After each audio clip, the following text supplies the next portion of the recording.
Hi everybody, welcome to another Divorce Workshop Live series.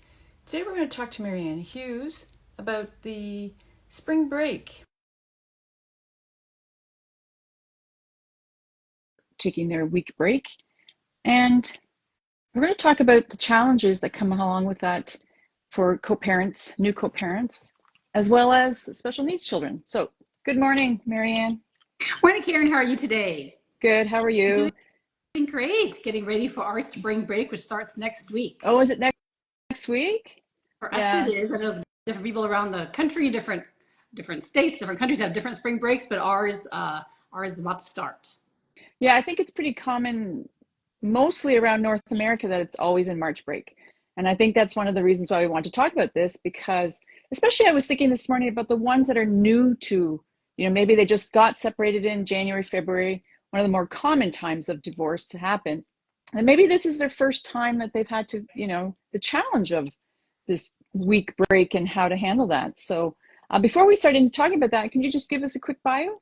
Sure. So I'm Mary Ann Hughes. I'm located in Houston, Texas, and I'm the mom of two now young adults on the autism spectrum. And after my divorce, I decided to help other people, other parents who have the children with some sort of disability or challenge. And I'm a certified special needs divorce coach. And my company is Special Family Transitions. So I try to help people with whatever transition they're facing, whether it's divorce, co-parenting, or other things related to raising a child with exceptional needs. Great work. So should we start talking about like maybe some of the challenges that happen with, spring break and co-parenting in general, right? Like it's a big adjustment, we know, first of all, but this could be, I was thinking, this could be one of the first times that you may have an extended break with your children. And that can cause a lot of grief, correct? Right. It could go one of two ways, right? You could either have the kids all by yourself during spring break, or they may be with the other parent, which is something new and scary as well for everybody involved. And so, first of all, if you're the parent who has the child during spring break, and maybe you're not accustomed to being on your own and not know what to do, and especially in the case of kids with special needs, who require so much attention and maybe a structured schedule, we have to figure out how to manage that. And so know that it's called spring break for a reason. We want to have some sort of a break in there. So give yourself grace and give the kids time to just enjoy themselves as well. So that can either mean staying at home and maybe finding some fun activities to do to break the monotony, or you can actually plan a vacation and a trip, and we can talk about ways to make that better. But in the case where maybe the child or children are with the other parent for the first time, that can be hard because we're used to being together, and might bring some feelings of loneliness and anxiety about what the kids are going to be doing and how they're going to be taken care of in the other parent's home, especially if there's extra needs that need to be addressed. And if the other parent maybe hasn't been used to that either on their end as being the primary caregiver, then it's great to maybe share some information ahead of time to make it easier for the other parent and ease the kids into that transition and you setting in a positive fashion as we can. So for instance, for my kids, even when I was married, I created what they called a social story, which is describing what we're going to be doing during vacations, during extended breaks, to break it down day by day, if need be, in terms of what they can expect, where we'll be going, what the itinerary looks like, so that they have an idea of what's going to happen next. So that way it lowers their anxiety and they can have something to look forward to. And so maybe the other parent, if they're taking the kids on vacation, they can create that, or you can help create that together. And hopefully you can communicate back and forth and share some things. And for instance, in the case of a child that may have some medical complex needs, then maybe share some items that could be helpful on that trip, things that they need to order, things that will make the experience much better for everybody involved. And that way you have more security and feel better about your child needs being addressed, physical and wellness needs is there as well. Yeah, it's very good. I was also thinking, so some of these newer divorced people, they may not even have their parenting plan or custody arrangement already figured out. So I thought, well, that could be challenging with this break coming up. Right. So you want to try to definitely try to prepare as much as you can, prepare yourself with the other parent and prepare your kids as to what's going to happen. So um, hopefully one parent can take off work. If not, then we have to arrange for caregiving, because that's a reality as well. And so let's go with the idea that someone's going to be off that week, and maybe we discuss it ahead of time. Maybe you can split the week if maybe it's too much for one parent to handle them all week, or based on their work schedule and other commitments. Maybe you can agree on to which days you can share the responsibility and the opportunity to spend time with the kids during spring break. And so yeah, there's some camps that are out there as well. If you are in town, even for special needs, we do have special camps that are offered during those times. And so definitely try to find something that will bring enjoyment, but we don't want to cause a whole lot of stress to the family either. So for instance, if you're going to go on vacation, think about, or maybe a short trip, maybe you're not comfortable being newly divorced, especially with a child with extra challenges, to take a long trip by yourself. I know I wasn't immediately when I first got divorced. And so maybe an overnight, or a just something fun to do in the community. One thing I did was like I purchased in my city this like little tourist pass, which normally if you live in a city, maybe you don't get to do some of the fun things that are available that tourists might come and do. And so we acted as tourists. We bought this pass that gave us admission to different sites in and around the Houston area, and we enjoyed that opportunity. So that way it gave us some day trips to do, and for things that were kind of far, because I don't like driving very far, especially at night, then we stayed in a hotel for one night that was closer to some of the activities like the Johnson Space Center and Galveston, things like that for us. So think about what you can do that's close by, that's maybe very close to your home, or maybe a short drive, or if it is going to be something that you're going to have to spend the night, then prepare for that as well. If you're going to stay in a hotel, I would suggest finding one that has what you need in terms of maybe a refrigerator, if you want to have things for the kids, if you want to prepare your own meals, maybe one with a little kitchenette or a suite type setup. One thing I like is, in addition to those kind of features, depending on where we're going, is one that has a buffet for breakfast. You don't have to worry so much about food. But given that my kids are kind of picky, and because of allergies and so on, you want to bring your own foods as well, snack foods to keep them occupied and keep them from getting hangry until the next meal, but also just to have things to provide for them in case they don't like the food at breakfast, or other meals that you might go to. You have something to consider. One funny story I'll share is we were going somewhere, and my son is non-dairy, and so we started packing a suitcase, and he packed an open carton of like an oat milk or something. And so luckily I checked that suitcase before we left. But yeah, the point is we want to bring things that they're going to like, that they're maybe not going to have at your destination, or maybe go shopping once you get to your destination. That's something we like to do. That way, I'm sure that we don't have to carry everything with us, but we can go to the nearest grocery store or Costco, wherever you shop, and depending on what they have in those areas, to get some fresh things. For instance, one of my kids, he didn't like all those heavy meals. It was too much for him. And so the best thing for him, there was one time we were in California, there was a vendor selling fruit, and that made him happy, just to have something different, not so heavy, because going out to eat a lot can kind of be stressful too. So what I'm hearing from you then is like planning to what you can handle, right? So if you're newly divorced, maybe the day trip is an awesome thing, right? Like just try the day trip, or an overnighter. I'm also assuming that there's also some visits to homes, right? Like your family. So some people are flying home also for the spring break too. So do you have to prepare for flights as well? You do, and there's also great things to do. So that's a great idea, is to go visit family members where maybe it's not as stressful, maybe they're more welcoming, you don't have to deal with hotels. And that's a great way to start the process and opportunity for a child to get used to traveling.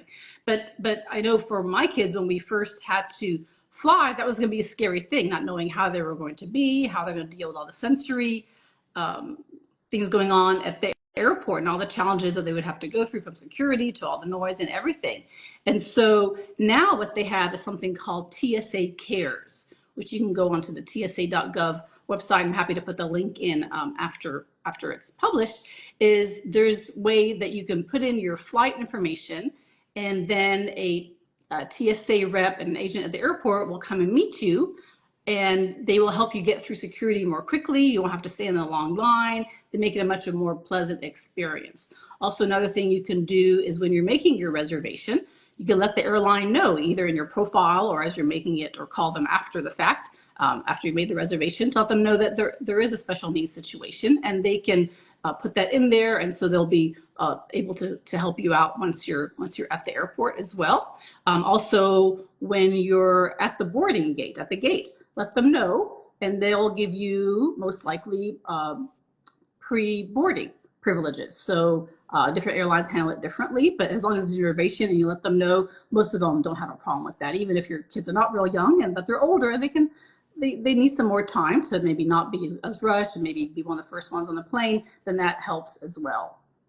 So also, I want to mention that to be flexible, right, is with your, not just with your children, but with your co-parenting during this March break. So let them, the better the co-parenting relationship, the better these vacations or these breaks are going to be. Do you agree with that? I certainly do. And so definitely don't be afraid to share information with the other parent as to where you're going, when you're going, the flight information, the things that we would share in the social story for our kids, share with the other parent too, so they're not anxious and they can help the other child get excited for the trip and help encourage what's going to happen and say, oh, this is exciting. You're going to spend time either with, mom or dad, or we're going to go visit these relatives, and here's a situation, and let everybody in on that, and share photos too. I think each parent will appreciate that, as long as it's done in a, loving way. It's like, oh, here's the fun time we're having. Things like that, because we want to know that our kids are having a good time with the other parent. Granted, we may have some other emotions around that, but we want what's best for that child at that time, and having as a good parenting relationship, co-parenting relationship as we can, definitely makes the whole experience much better for everybody involved, especially the kids. Yeah, and it's about the children. So if the children, depending on the age of the child, depending on your co-parenting, but you'd want to, some parents would like to be communicated every day, but that's something you guys have to work out, right? And as you work as this big adjustment of becoming a co-parent, correct? Right. Because you're on vacation, you're not going to have time necessarily, maybe at the same schedule you might have had at home, because you're traveling. You may be in the car, you may be in the plane, or doing an activity. So we want to have that flexibility, but also maybe, depending on your situation, agree as to how often you might check in. And granted, you may not have to, can't maybe hold them 100% to that, because like we said, things may come into play, but have a kind of idea of what you can expect and share and so on, so that everybody is on the same page and can encourage everybody to have a good time. So is there anything that you mentioned about the storybook and that? I love that idea. I always have. What about, is there any things that they should watch out for, because this is the first break, or it's a change of routines and stuff? Is there anything that you can give a tip or two to tell everybody how to handle this before the break if they get anxious or stressed during the break? Yeah, so definitely allow for some downtime, because it can be stressful going to a new location. Even if you're going to a relative's house, whether it's in town or out of town, it's out of maybe their comfort zone if they're not used to that. So give yourself some downtime and your child some downtime to adjust. We want to take transitions slowly, kind of let them maybe sit in a corner for a bit if they need to just kind of acclimate to their new surroundings, and also let the other people know maybe what they can do to make the situation more comfortable for the visitor. So it could be having certain foods that they like, or allergies that they may need to be aware of. If real loud noise is a problem, then ask them, let them know ahead of time to not have the music blaring, or things like that.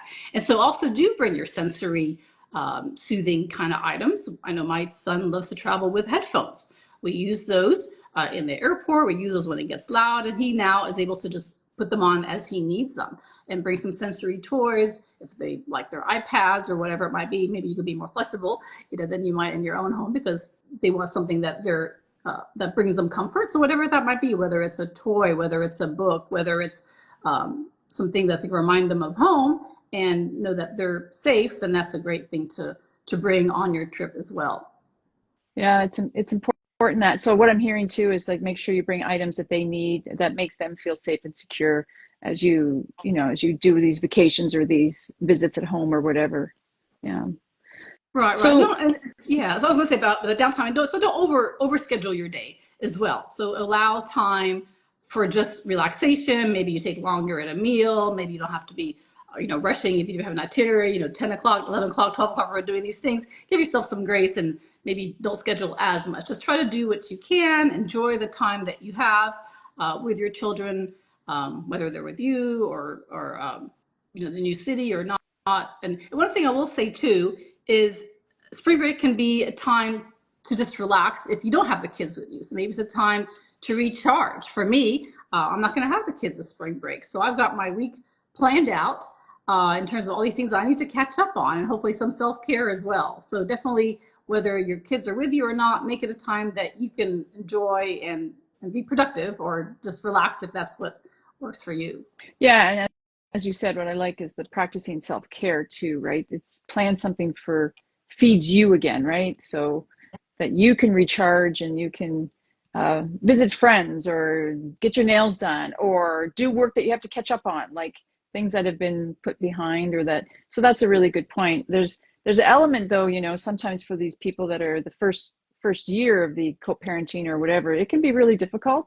Um, so also, if those feelings come out, maybe you need some, coaching or some therapy, just if you're feeling struggling with that, because for many it can be tough the first while until you adapt to the changes. It is for sure. I know the first weekend that my kids were away was hard. The first overnight they had, somewhere else, not with me, that was a hard time. But luckily, I had some friends who took me out to dinner that night, and it was a nice time just to be able to know that you're still loved and that people do care about you, and that you can have fun and enjoy yourself even when the kids are away. And so it gets easier over time. Granted, it is hard the first year, but over time you find that these are times that you can take time for you. So now I kind of look forward to when the kids are going to able to have the opportunity to spend time with dad, because I know that I can do what I need to do for me, whether it's fun or whether it's work or self-care or spend time with those that are important to me, like my mother and friends as well. Yeah. Before we wrap up, if anybody has any questions, just put them in the comment section. Is there anything else that we've missed? Um, Yes, in addition to the TSA Cares, there's also something called the Sunflower Lanyard. Oh, And so okay. this is for hidden disabilities. Mm, And so, as I mentioned, people at the airport and different cruises and different things will be more than happy to accommodate you and help you through the lines quicker. But this is also kind of a visible signal for people that maybe you do need some extra help. And I will give the caveat that not everybody is familiar with this. And so this is kind of an extra thing to show, but you might want to explain what it is if you're at an airport or somewhere where people may not be familiar with it or have not used it as much. But you can get this from the hdsunflower.com, and you can also buy them online. I noticed for pretty cheap.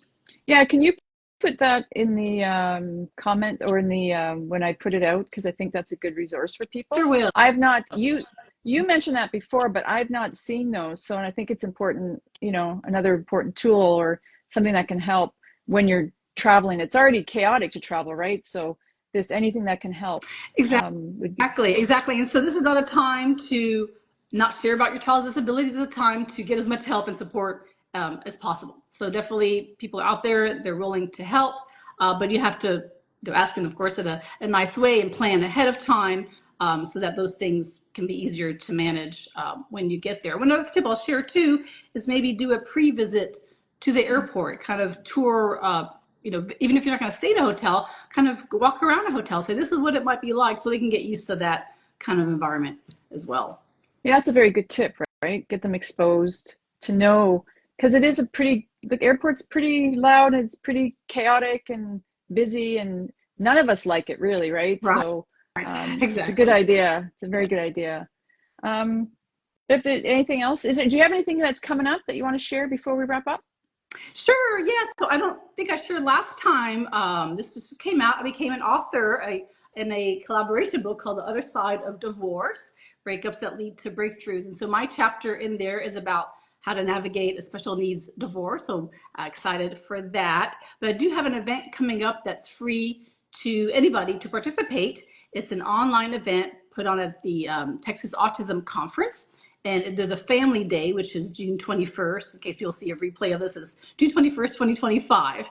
And so there's free to register for that day. There's also an in-person conference in Austin, Texas, which you can also do virtually if you choose to. There is a small fee for that. But the family day is free, and I'm presenting that day, so I'm really honored and excited for that opportunity. And there'll be all kinds of speakers about how to navigate different challenges, support yourself and your child if you're dealing with any kind of disability, autism, or whatever it might be.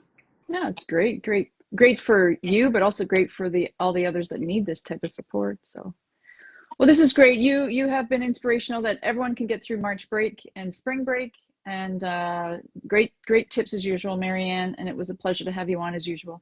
Thank you so much. My pleasure. Thanks. Take care.